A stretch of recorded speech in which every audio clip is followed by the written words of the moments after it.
Welcome friends, আজকে আপনাদের দেখাবো গালা পলিশের উপরে লাস্ট ফিনিশিং যে মাস্ক দিয়ে হয় কিভাবে এটা মারতে হয়। যে মাস্কটা সেটা আজকে আপনাদের দেখাবো।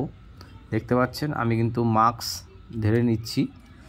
মাস্কের সাথে আমি কিছু পাইল দেবো না। ফার্স্টে আমি দু চার কোট আলগা আলগা করে খাওয়াবো। খাওয়ানোর পরে তারপরে একটু থিনার দিয়ে A1 গোল্ড থিনার দিয়ে মেজে মেজে আমি মাস্কটা খাওয়াবো। যত আপনি মাজবেন ততই কিন্তু মাস্কের গ্লেজটা খুব সুন্দর উঠবে। আর যেহেতু গালাটা কিন্তু আপনাদের বেশি করে খাওয়াতে হবে, যেহেতু যদি একটা বক্স কাটে আপনারা অন্তত ভালো করে পালিশ করতে গেলে অন্তত 1 কিলো গালা লাগে, 1 কিলো লাল গালা লাগে।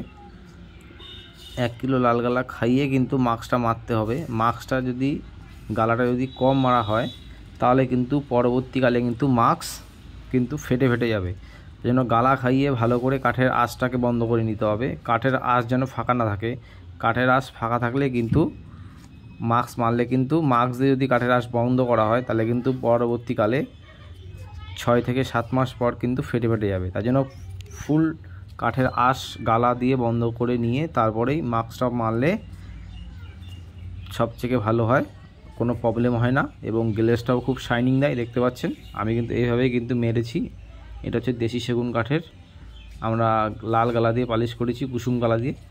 দেখতে পাচ্ছেন কত সুন্দর শাইনিং দিচ্ছে, পুরো পলিশ মতন শাইনিং দিচ্ছে।